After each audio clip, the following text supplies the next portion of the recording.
The king is talking with the advisors. You're not sure what they're going to say. How will they handle this? You don't want to think about it. You focused your mind on helping the injured.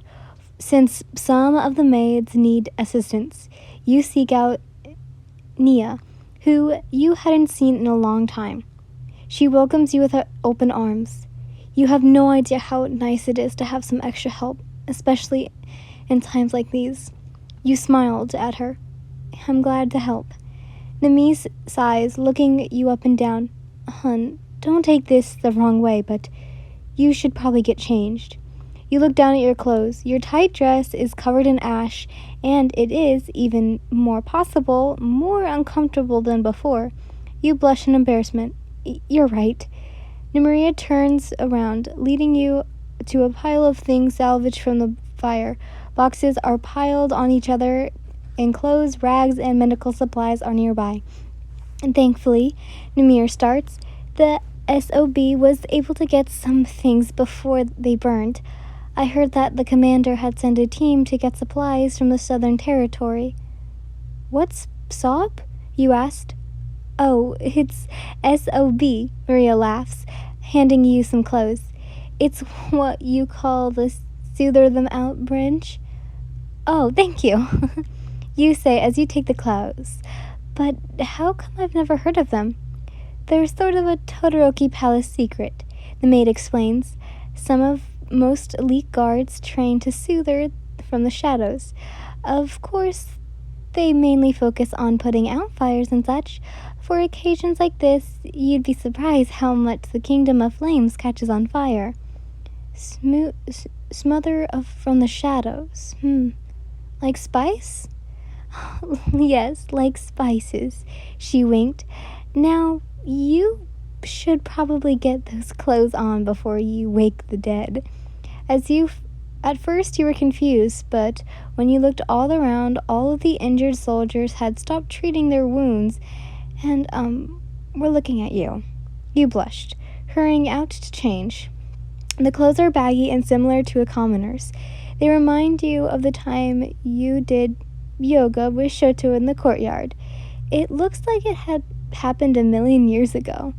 You sigh, heading over to Marie once again. She smiles, pleases with your appearance. That's much better. Now let's switch up those poor fellas. She leads you to a soldier sitting on a mat. He immediately smiles at the sight of her. Oh, hey there, Kenji. Marie smiles, setting down a bowl of water beside him. Now take off your shirt and show me the worst of it. You suppress a blush at her words and wonder how she could be so unaffected by the words she spoke.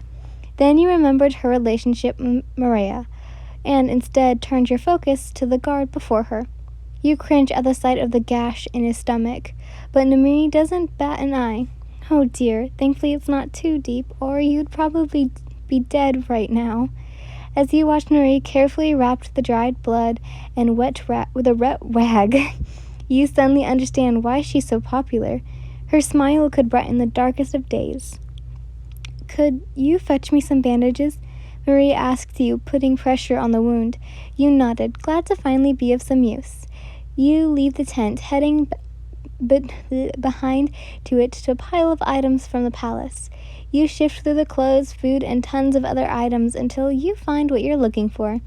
You grab the bandage, and right before you get up to leave, you hear a groan. You've near the area where Izuku broke a tree a few days ago, which is out of sight from everyone.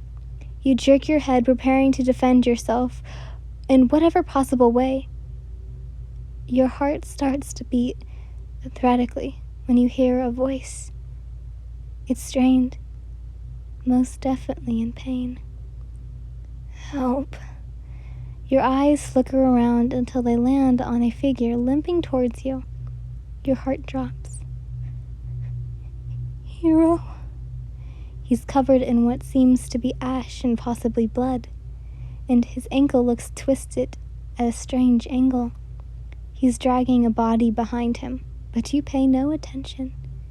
Instead, you look at your brother's face.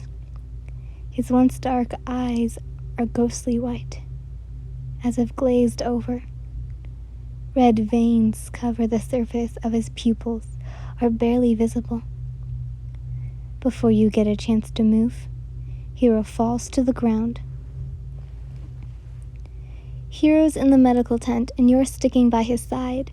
His eyes are closed and he's mumbling to himself as if he's having a nightmare. "It burns," he whispers. "It burns." Marie flashes out his eyes and treats his wounds before lying him down again.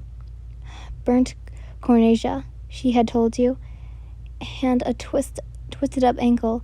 It's not a good looking for him, but he won't die. You sigh, putting your head in your hands. He's alive. He's alive. That's all that matters. You suddenly remember the body he dragged behind him. Its face was mangled and undefinable, but Hiro seemed instant on taking it. It was moved to a separate tent for identification. He's always been one to self-sacrifice. He is a hero after all, hence his given name. You remember how you used to play with him as a kid, and he would save you from all sorts of disasters. You hold onto your brother's hand gently. He's your hero. He clasps his hands around yours, and you tear up at the gesture. "Get some rest," you tell him, your voice hoarse from all the crying you've done. "You have to get well, okay?" Hiro ignores your comment, and you wonder if he even heard you at all. Takashi. You sunk in a breath. Takashi? He ran into the hall before the fire started. You exclaim to your brother. "I haven't seen him, but I'm sure he's okay." "No," Hiro says weakly. "No, not okay. He was in the fight."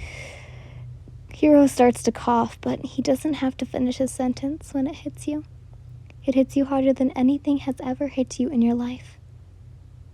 The body that Hiro was dragging, it was Takashi's.